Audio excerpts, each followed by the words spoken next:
சாந்தி. November 29, 2024.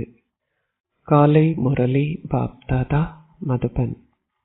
இனிமையான குழந்தைகளே, நீங்கள் சிவ் பாபாவிற்கு மதிப்பளிக்க வேண்டுமாயின் அவரின் ஸ்ரீமத்தை தொடர்ந்தும் பின்பற்றுங்கள். ஸ்ரீமத்தை பின்பற்றுவதே தந்தைக்கு மதிப்பளிப்பதாகும். கேள்வி: குழந்தைகளாகிய நீங்கள் எவ்வாறு தந்தையிலும் சிறந்த மந்திரவாதி ஆகின்றீர்கள்? பதில்: அதி மேலான தந்தையை உங்கள் குழந்தையாக்குவதும், தந்தையை உங்கள் வாரிசு ஆக்கி உங்கள் சரீரங்கள், மனம், செல்வம் மூலம் உங்களை தந்தைக்கு அர்ப்பணிப்பதுமே குழந்தைகளாகிய உங்கள் மந்திர வித்தையாகும். இப்பொழுது கடவுளை தங்கள் வாரிசுகள் ஆக்குபவர்கள் 21 பிறவிகளுக்கான ஆஸ்திக்கு ஓர் உரிமையை பெற்றுக் கொள்கிறார்கள். கேள்வி: எந்த குழந்தைகளுக்காக நீதிமன்றம் கூட்டப்படுகிறது? பதில்: தாங்கள் தானம் செய்தவற்றை மீண்டும் பெற நினைப்பவர்களுக்காகவும், மாயையின் ஆதிக்கத்தினால் அவசேவை செய்பவர்களுக்காகவும் நீதிமன்றம் கூட்டப்படுகிறது. ஓம் சாந்தி. ஷரீரமற்றவராகிய தனித்துவமான ஆன்மீக தந்தை, அதாவது பரம்பிதா பரமாத்மா என்று அழைக்கப்படுகின்ற தொலைதூர உலகவாசிகள் இங்கு அமர்ந்திருந்து தனது தனித்துவமான குழந்தைகளுக்கு விளங்கப்படுத்துகின்றார். அவர் தொலைதூர தேசத்திலிருந்து வந்து இந்த ஷரீரத்தின் மூலமாக உங்களுக்கு கற்பிக்கின்றார். கற்பவர்கள் இயல்பாகவே தங்களுக்கு கற்பிப்பவருடன் யோகம் செய்கிறார்கள். ஓ குழந்தைகளே, உங்கள் ஆசிரியருடன் யோகம் செய்யுங்கள் அல்லது என்னை நினைவு செய்யுங்கள் என அவர்களுக்கு கூற வேண்டியதில்லை. இல்லை, இங்கே தந்தை கூறுகின்றார்: ஓ ஆன்மீக குழந்தைகளே, அவர் உங்கள் தந்தையும் ஆசிரியரும் குருவும் ஆவார். அவருடன் யோகம் செய்யுங்கள், அதாவது தந்தையை நினைவு செய்யுங்கள். அவர் தனித்துவமான பாபாவும் ஷரீரமற்றவரும் ஆவார். நீங்கள் மீண்டும் மீண்டும் அவரை மறப்பதனாலேயே உங்களுக்கு கூறப்படுகிறது, உங்களுக்கு கற்பிப்பவரை நினைவு செய்வதனால் உங்கள் பாவங்கள் எரிக்கப்பட்டுவிடும். என்னை பாருங்கள், அதில் பெரும் நன்மை உள்ளது என்று ஓர் ஆசிரியர் கூற வேண்டும் என்னும் நியதி இல்லை. தந்தை கூறுகின்றார்: என்னை நினைவு செய்யுங்கள். இந்த நினைவு சக்தி மூலமே உங்கள் பாவங்கள் அழிக்கப்படும். இதுவே நினைவு யாத்திரை என அழைக்கப்படுகிறது. தனித்துவமான ஆன்மீக தந்தை இப்பொழுது குழந்தைகளாகிய உங்களை பார்க்கின்றார். குழந்தைகளாகிய நீங்களும் உங்களை ஆத்மாக்களாக கருதி ஷரீரமற்ற தனித்துவமான தந்தையை நினைவும் செய்கின்றீர்கள். நீங்கள் மீண்டும் மீண்டும் ஒரு ஷரீரத்திற்குள் வருகின்றீர்கள். முழு கல்பத்திலும் நான் ஒரு ஷரீரத்தை பெறுவதில்லை. இந்த சங்கம யுகத்தில் மாத்திரமே குழந்தைகளாகிய உங்களுக்கு கற்பிப்பதற்காக நான் தொலைதூர தேசத்திலிருந்து வருகின்றேன். இதனை மிகவும் நன்றாக நினைவு செய்யுங்கள். பாபா எங்கள் தந்தையும் ஆசிரியரும் சத்குருவும் ஆவார். அவர் ஷரீரமற்றவர். அவர் தனக்கென சொந்தமாக ஒரு ஷரீரத்தை கொண்டிருப்பதில்லை. எனவே அவர் எவ்வாறு வருகின்றார்? அவர் கூறுகின்றார்: நான் ஜடப்பொருளின் ஆதாரத்தை, அதாவது ஒரு வாயின் உதவியை பெறுகின்றேன். நான் ஷரீரமற்றவர். நீங்கள் அனைவரும் ஷரீரமுடையவர்கள். எனக்கு நிச்சயமாக ஒரு ரதம் தேவையாகும். அவர் ஒரு குதிரை ரதத்தில் வரமாட்டார். தந்தை கூறுகின்றார்: நான் இந்த ஷரீரத்தினுள் பிரவேசிக்கின்றேன். முதலாம் இலக்கமாக இருப்பவர் பின்னர் கடைசி இலக்கமாக ஆகின்றார். சதோ பிரதானமாக இருப்பவர்கள் பின்னர் தமோ பிரதானம் ஆகின்றார்கள். எனவே தந்தை அவர்களை மீண்டும் ஒரு முறை சதோ பிரதானம் ஆக்குவதற்கு கற்பிக்கின்றார். அவர் விளங்கப்படுத்துகின்றார்: குழந்தைகளாகிய நீங்களே இந்த ராவண ராஜ்யத்தில் உள்ள 5 விகாரங்களை வெற்றி கொண்டு பின்னர் உலகை வென்றவர்கள் ஆக வேண்டும். குழந்தைகளே, ஷரீரமற்ற தந்தையே உங்களுக்கு கற்பிக்கின்றார் என்பதை நினைவு செய்யுங்கள். நீங்கள் தந்தையை நினைவு செய்யாது விட்டால் உங்கள் பாவங்கள் எவ்வாறு அழிக்கப்படும்? நீங்கள் இப்பொழுது இந்த சங்கமயுகத்தில் மாத்திரமே இந்த விஷயங்களை கேட்கின்றீர்கள். இந்நேரத்தில் இடம்பெறுவன அனைத்தும் ஒரு கல்பத்தின் பின்னர் மீண்டும் இடம்பெறும். இது அத்தகைய நல்ல விளக்கமாகும். இதற்கு மிகவும் பரந்த எல்லையற்ற புத்தி தேவைப்படுகிறது. இது ஒரு சாது அல்லது புனிதரின் ஆன்மீக ஒன்று கூடல் அல்ல. நீங்கள் அவரை உங்கள் தந்தையும் உங்கள் குழந்தையும் என்றும் அழைக்கின்றீர்கள். அவரே உங்கள் தந்தையும் உங்கள் குழந்தையும் என்பதை நீங்கள் அறிவீர்கள். நாங்கள் எங்களிடமுள்ள அனைத்தையும் அக்குழந்தைக்கு ஆஸ்தியாக கொடுத்து தந்தையிடமிருந்து 21 பிறவிகளுக்கு எங்கள் ஆஸ்தியை பெறுகின்றோம். நாங்கள் குப்பைகள் அனைத்தையும் தந்தையிடம் ஒப்படைத்து அவரிடமிருந்து உலக ராஜ்யத்தை பெறுகின்றோம். நீங்கள் கூறுகின்றீர்கள், பாபா, நீங்கள் வரும்பொழுது எங்கள் ஷரீரம், மனம், செல்வம் மூலம் எங்களை உங்களுக்கு முழுமையாக அர்ப்பணிப்போம் என பக்தி மார்க்கத்தில் கூறினோம். ஒரு லௌகீக தந்தையும் தனது குழந்தைகளுக்கு தன்னை அர்ப்பணிக்கின்றார். எனவே இங்கே நீங்கள் ஷரீரமற்ற தந்தையை கண்டுள்ளீர்கள். அவரை நினைவு செய்தால் உங்கள் பாவங்கள் அழிக்கப்பட்டு நீங்கள் வீடு திரும்புவீர்கள். இது அத்தகைய மிகவும் நீண்ட பயணமாகும். தந்தை எங்கே வருகின்றார் என்று பாருங்கள். ராவணனின் இப்பழைய ராஜாங்கத்திற்கே வருகின்றார். அவர் கூறுகின்றார், ஒரு தூய ஷரீரத்தை பெறுவது எனது பாக்கியத்தில் இல்லை. நான் தூய்மையற்றவர்களை தூய்மையாக்குவதற்கு எவ்வாறு வருகின்றேன்? நான் தூய்மையற்ற உலகிற்குள் பிரவேசித்தே அனைவரையும் தூய்மையாக்க வேண்டும். எனவே நீங்கள் அத்தகைய ஆசிரியருக்கு அதிகளவு மதிப்பளிக்கவும் வேண்டும். அவருக்கு எவ்வாறு மதிப்பளிப்பது என்பதை பலரும் அறியாது உள்ளார்கள். இதுவும் நாடகத்தில் இடம்பெற வேண்டும் என்பது அர்த்தமாகும். ஓர் ராஜ்யத்திற்கு வரிசை கிரமமாக அனைவரும் தேவைப்படுகிறார்கள். எனவே சகல வகையினரும் இங்கே உருவாக்கப்படுகிறார்கள். கற்காமல் இருப்பதும் தந்தையின் நினைவில் நிலைத்திருக்காமல் இருப்பதுமே ஒரு குறைந்த அந்தஸ்தை பெறுபவர்களின் நிலைமையாகும். அவர் தனித்துவமான தந்தையும் ஷரீரமற்றவரும் ஆவார். அவரது செயற்பாடும் அலௌகிகமானது. அவரது பாகத்தை வேறு எவரும் பெற முடியாது. அந்த தந்தை அத்தகைய மேன்மையான கல்வியை கற்பிக்கின்றார். எனவே நீங்களும் அவருக்கு மதிப்பளிக்க வேண்டும். நீங்கள் அவரது ஸ்ரீமத்தை பின்பற்ற வேண்டும். எவ்வாறாயினும் மாயை உங்களை மீண்டும் மீண்டும் மறக்கச் செய்கின்றாள். நல்ல குழந்தைகளையும் வீழ்த்திவிடும் அளவிற்கு மாயை மிகவும் சக்தி வாய்ந்தவள். தந்தை உங்களை மிகவும் செல்வந்தர்கள் ஆக்குகின்றார். ஆனால் மாயை உங்களை முழுமையாக வெறுமையாக்குகின்றாள். நீங்கள் மாயையிடமிருந்து பாதுகாக்கப்பட வேண்டுமாயின் நீங்கள் நிச்சயமாக தந்தையை நினைவு செய்ய வேண்டும். தந்தைக்கு உரியவர்களான மிகவும் நல்ல குழந்தைகள் பின்னர் மாயைக்கு உரியவர்கள் ஆகின்றார்கள். கேட்கவும் வேண்டாம். அவர்கள் மிகவும் பலம் வாய்ந்த துரோகிகள் ஆகிவிடுகிறார்கள். மாயை அவர்களை அவர்களின் மூக்கால் முற்றிலுமாக பிடித்து விடுகின்றாள். முதலை யானையை விழுங்கியது என்னும் வார்த்தைகளும் உள்ளன. எவ்வாறாயினும் எவருமே அதன் அர்த்தத்தை புரிந்து கொள்வதில்லை. தந்தை அனைத்தையும் மிக தெளிவாக விளங்கப்படுத்துகின்றார். சில குழந்தைகள் புரிந்து கொள்கிறார்கள். ஆனால் அதுவும் அவர்கள் செய்கின்ற முயற்சிகளுக்கு ஏற்ப வரிசை கிரமமாகவே உள்ளது. சிலரினால் முற்றிலும் எதையுமே கிரகிக்க முடிவதில்லை. அது அவர்களால் கிரகிக்க முடியாத அத்தகைய மென்மையான கல்வி. அவர்களுக்கு ராஜ்ய பாக்கியம் இல்லை என தந்தை கூறுகின்றார். சிலர் எருக்கம் மலர்களாகவும் சிலர் நறுமணமிக்க மலர்களாகவும் உள்ளனர். இது பல வகையான மலர்கள் நிறைந்த பூந்தோட்டமாகும். இவ்வகையானவர்களும் தேவைப்படுகிறார்கள். ஓர் ராஜ்யத்தில் நீங்கள் பணிப்பெண்களையும் வேலையாட்களையும் கூட காண்பீர்கள். வேறு எவ்வாறு உங்களால் பணிப்பெண்களையும் வேலையாட்களையும் காண முடியும்? ராஜ்யம் இங்கேயே உருவாக்கப்படுகிறது. நீங்கள் பணிப்பெண்கள், வேலையாட்கள், சுடலை ஆண்டிகள் போன்ற பல வகையினரையும் காண்பீர்கள். ஓர் ராஜ்யம் ஸ்தாபிக்கப்படுகிறது. இது ஓர் அற்புதமே. தந்தை உங்களை மிகவும் மேன்மையானவர்கள் ஆக்குகின்றார். ஆகவே அத்தகைய தந்தையை நினைவு செய்யும் பொழுது அன்பு கண்ணீரை சிந்த வேண்டும். நீங்கள் மாலையின் மணிகள் ஆகின்றீர்கள்.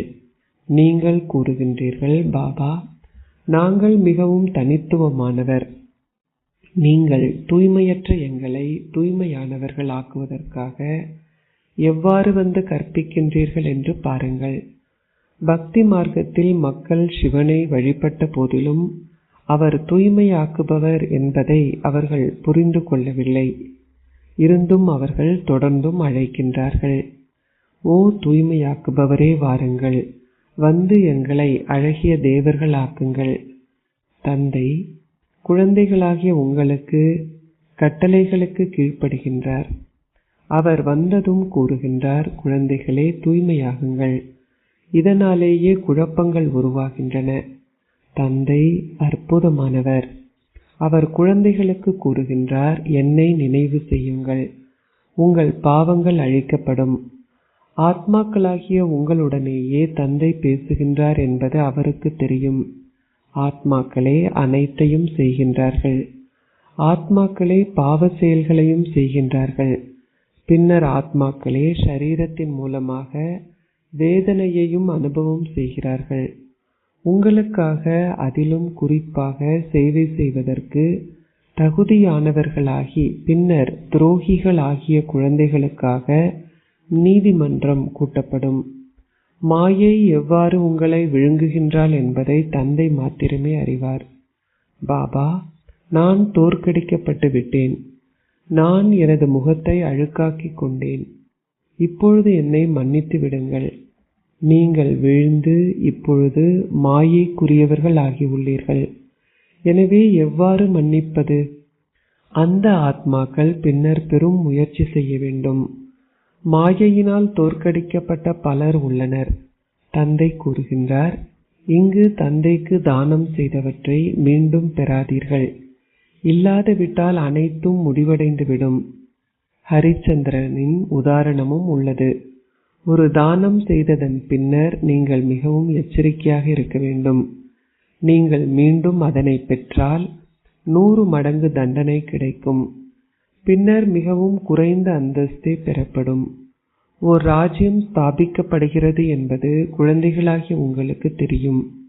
ஒரு சமயத்தை ஸ்தாபிக்கின்ற மற்ற அனைவரும் ஆரம்பத்தில் ஓர் ராஜ்யத்தை கொண்டிருப்பதில்லை. 5 முதல் 6 மில்லியன்கள் எண்ணிக்கையினர் இருக்கும் பொழுது மாத்திரமே ஓர் ராஜ்யம் இருக்க முடியும். பின்னர் ஒரு பெரிய கூட்டம் இருக்கும். ஆரம்பத்தில் ஒருவர் அல்லது இருவர் மாத்திரம் கீழே வருகிறார்கள்.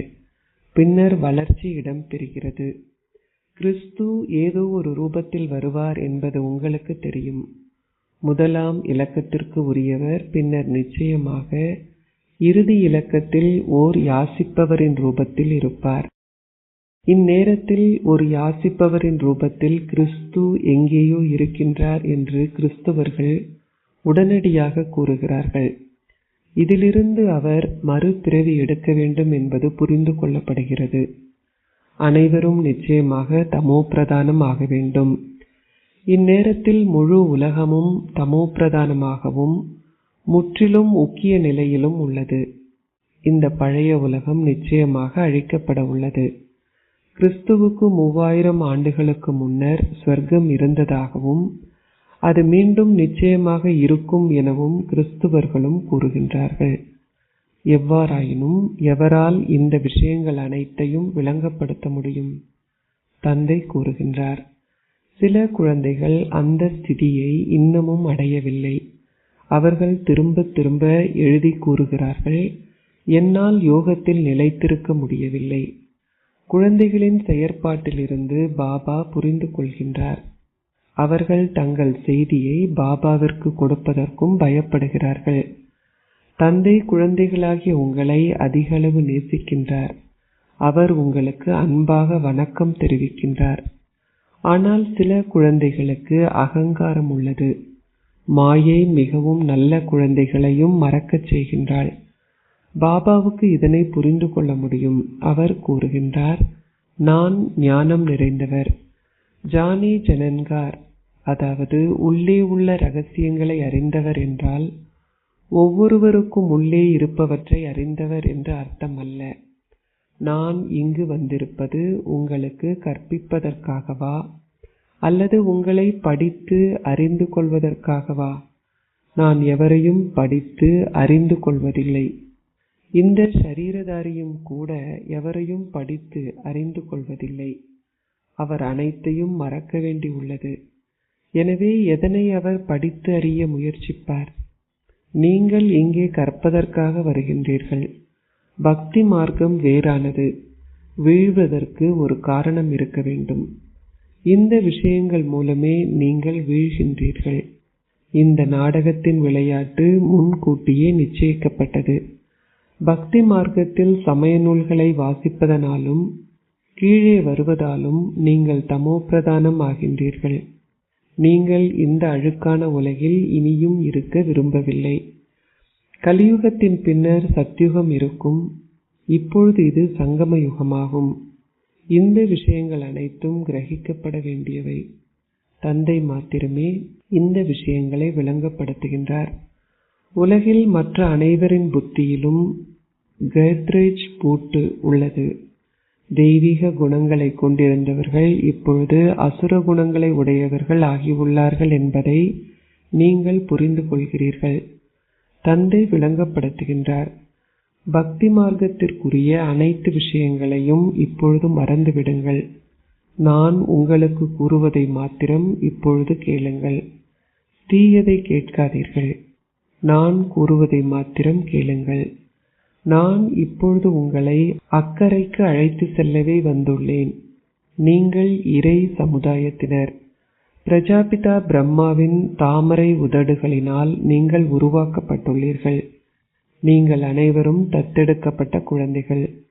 அவர் ஆதி தேவர் என அழைக்கப்பட்டார். அவர் மகாவீர் என்றும் அழைக்கப்படுகின்றார். குழந்தைகளாகிய நீங்களும் யோக சக்தியின் மூலம் மாயையை வெல்கின்ற மகாவீரர்கள் ஆவீர்கள்.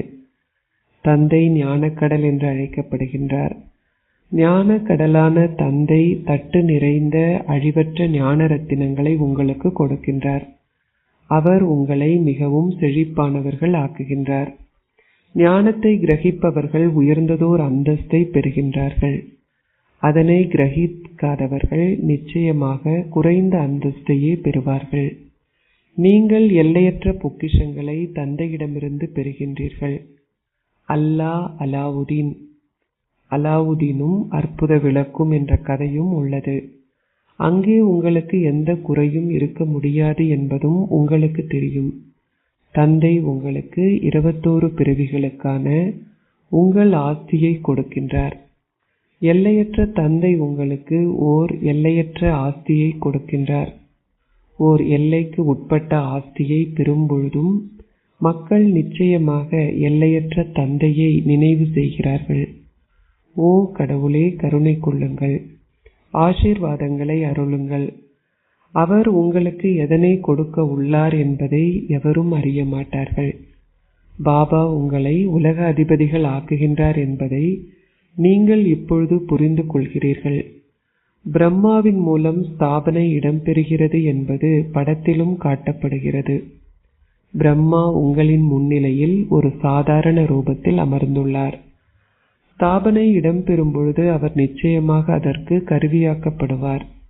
தந்தை மிகவும் தெளிவாக விளங்கப்படுத்துகின்றார். உங்களால் முழுமையாக விளங்கப்படுத்த முடியாதுள்ளது. பக்தி மார்க்கத்தில் மக்கள் சங்கரரின் முன்னிலையில் சென்று கூறுகிறார்கள், எங்கள் புத்தியை நிரப்புங்கள். ஆத்மா கூறுகின்றார், நான் ஏழையாகிவிட்டேன், எனது புத்தியை நிரப்புங்கள், என்னை அவ்வாறு ஆக்குங்கள். இப்பொழுது நீங்கள் உங்கள் மடிகளை நிரப்பவே இங்கு வந்துள்ளீர்கள். நீங்கள் ஒரு சாதாரண மனிதரிலிருந்து நாராயணனாக விரும்புவதாக நீங்கள் கூறுகின்றீர்கள். இக்கல்வி ஒரு சாதாரண மனிதரை நாராயணனாக மாற்றுவதற்கு உரியதாகும். பழைய உலகிற்கு செல்ல எவர் விரும்புவார்கள்? எவ்வாறாயினும் அனைவரும் புதிய உலகிற்கு செல்ல மாட்டார்கள். சிலர் 25% பழையதாகிய உலகிற்கும் வருகிறார்கள். அப்பொழுது நிச்சயமாக ஏதோ ஒன்று இல்லாமல் இருக்கும். நீங்கள் ஒரு சிறிய செய்தியை எவருக்கேனும் கொடுத்தாலும் நிச்சயமாக ஸ்வர்க்க அதிபதி ஆகுவீர்கள். இப்பொழுது அனைவரும் நரகத்தின் அதிபதியே. அரசர், அரசி, பிரஜைகள் அனைவருமே நரகத்தின் அதிபதிகளே. அங்கே அவர்கள் இரட்டை கிரீடம் அணிந்திருந்தனர். அவர்கள் இப்பொழுது அவ்வாறு இல்லை. இந்நாட்களில் எவரும் சமயத்தின் மீது நம்பிக்கை கொண்டிருப்பதில்லை. தேவ தர்மம் முடிவடைந்து விட்டது. தர்மமே சக்தி என்று நினைவு கூறப்படுகிறது. அவர்களுக்கு சமயத்தில் நம்பிக்கை இல்லாததால் சக்தி எதுவுமே எஞ்சுவதில்லை. தந்தை விளங்கப்படுத்துகின்றார். இனிமையிலும் இனிமையான குழந்தைகளே, நீங்கள் பூஜிக்க தகுதி வாய்ந்தவர்களில் இருந்து பூஜிப்பவர்கள் ஆகினீர்கள். நீங்கள் 84 பிறவிகளை எடுக்கின்றீர்கள் இல்லையா? பிராமணர்களாகிய நாங்களே பின்னர் தேவர்களாகி அதன் பின்னர் சத்திரியர்கள் ஆகுபவர்கள். முழு சக்கரமும் உங்கள் புத்தியில் உள்ளது. நாங்கள் 84 பிறவி சக்கரத்தை தொடர்ந்தும் சுற்றி வந்தோம். நாங்கள் இப்பொழுது வீடு திரும்ப வேண்டும். தூய்மையற்றவர்களால் அங்கு செல்ல முடியாது. ஆத்மாக்களே தூய்மையாக்குபவர்களும் தூய்மையற்றவர்களும் ஆகுபவர்கள். தங்கத்தில் கலப்படம் கலக்கப்படுகிறது. அது ஆபரணத்துடன் கலக்கப்படுவதில்லை. இதுவே உங்கள் கலப்படம் முழுவதும் அகற்றப்பட்டு நீங்கள் நிஜ தங்கங்களாகி பின்னர் அத்தகைய அழகிய ஆபரணங்களை பெறுகின்ற ஞானத்தீ ஆகும். ஆத்மாக்கள் இப்பொழுது தூய்மையற்றவர்கள் ஆகி உள்ளதால் அவர்கள் தூய்மையானவர்களுக்கு தலை வணங்குகிறார்கள். ஆத்மாக்களே அனைத்தையும் செய்கின்றனர். தந்தை இப்பொழுது விளங்கப்படுத்துகின்றார். குழந்தைகளே, என்னை மாத்திரம் சதா நினைவு செய்தால் உங்கள் படகு அக்கறைக்கு செல்லும். நீங்கள் தூய்மையாகி தூய உலகிற்கு செல்வீர்கள். இப்பொழுது நீங்கள் ஒவ்வொருவரும் எந்த அளவிற்கு முயற்சி செய்கின்றீர்கள் என்பதிலேயே அது தங்கியுள்ளது. இந்த அறிமுகத்தை அனைவருக்கும் தொடர்ந்தும் கொடுங்கள். அவர்கள் எல்லைக்கு உட்பட்ட தந்தையர்களும் இவர் எல்லையற்ற தந்தையும் ஆவார். சங்கம யுகத்தில் மாத்திரமே உங்களுக்கு ஸ்வர்க்க ஆஸ்தியை கொடுப்பதற்கு தந்தை வருகின்றார். ஆகையால் அத்தகைய தந்தையை நீங்கள் நினைவு செய்ய வேண்டும். மாணவர்கள் எப்பொழுதாவது தங்கள் ஆசிரியரை மறப்பதுண்டா? எவ்வாறாயினும் இங்கே மாயை உங்களை தொடர்ந்தும் மறக்கச் செய்கின்றாள். நீங்கள் மிகவும் எச்சரிக்கையாக இருக்க வேண்டும். இது ஒரு யுத்த களமாகும். தந்தை கூறுகின்றார், இப்பொழுது விகாரத்தில் வீழ்ந்து விடாதீர்கள், அழுக்கானவர்கள் ஆகாதீர்கள். இப்பொழுது நீங்கள் சொர்க்கத்திற்கு செல்ல வேண்டும். தூய்மை ஆகுவதனால் மாத்திரமே நீங்கள் தூய புதிய உலகிற்கு அதிபதிகள் ஆகுவீர்கள். நான் உங்களுக்கு உலக ராஜ்யத்தை கொடுக்கின்றேன். இது சிறியதோர் விஷயமா? இந்த ஒரு பிறவியில் தூய்மையானவர்கள் ஆகுங்கள். இப்பொழுது நீங்கள் தூய்மையானவர்கள் ஆகாது விட்டால் வீழ்ந்து விடுவீர்கள். அதிக அளவு ஆசையின் தூண்டுதல் உள்ளது. விகாரத்தை வெற்றி கொள்வதால் நீங்கள் உலக அதிபதிகள் ஆகுவீர்கள். உலக குருவான பரம்பிதா பரமாத்மாவே முழு உலகிற்கும் சத்கதியை அருள்பவர் என்று நீங்கள் அவர்களிடம் தெளிவாக கூற முடியும். அச்சா, இனிமையிலும் இனிமையான அன்பிற்குரிய, எப்பொழுதோ காணாமல் சென்று இப்பொழுது கண்டெடுக்கப்பட்டிருக்கும் குழந்தைகளுக்கு உங்கள் தந்தை தாயாக இருக்கும் பாப் தாதாவின் அன்பும் நினைவுகளும் காலை வந்தனங்களும். ஆன்மீக தந்தை ஆன்மீக குழந்தைகளுக்கு நமஸ்தே கூறுகின்றார். ஆன்மீக குழந்தைகள் ஆன்மீக தந்தைக்கு நமஸ்தே கூறுகின்றோம். தாரணைக்குரிய சாரம் 1. அழிவற்ற ஞான ரத்தினங்களினால் உங்கள் புத்தியை நிரப்பி செழிப்பானவர் ஆகுங்கள். எந்த வகையான அகங்காரத்தையும் வெளிப்படுத்தாதீர்கள். 2. சேவை செய்வதற்கு தகுதியானவர் ஆகிய பின்னர் துரோகி ஆகி அவசேவை செய்யாதீர்கள். ஒரு தானத்தை வழங்கிய பின்னர் நீங்கள் மிக மிக எச்சரிக்கையாக இருக்க வேண்டும். எதனையும் திரும்ப பெறுவதை பற்றி எண்ணாதீர்கள். ஆசீர்வாதம். நீங்கள் இறை ஒளியுடன் நேரடி தொடர்பை கொண்டிருப்பதன் மூலம் இருளை நீக்குகின்ற கலங்கரை விளக்கம் ஆகுவீர்களாக. குழந்தைகளான உங்களுக்கு இறை ஒளியுடன் நேரடி தொடர்பு உள்ளது. நேரடி இணைப்பை பயன்படுத்தி உங்களின் சுய மரியாதை என்ற விழிப்புணர்வின் ஆளியை போடுங்கள். வெளிச்சம் உண்டாகும். சூரிய ஒளியை மறக்க கரும் முகில்கள் எவ்வளவுதான் முயற்சி செய்தாலும் அவையும் விலகி சென்றுவிடும். இந்த முறையில் நீங்களும் ஒளியாக இருப்பீர்கள். அத்துடன் நீங்கள் மற்றவர்களுக்கும் கலங்கரை விளக்காக இருப்பீர்கள். ஸ்லோகம்: உங்களுக்கான முயற்சிகளில் தீவிரமாகுங்கள். அப்பொழுது உங்களின் அதிர்வலைகளால் மற்றவர்களின் மாயை விரைவில் ஓடிவிடும். ஓம் சாந்தி.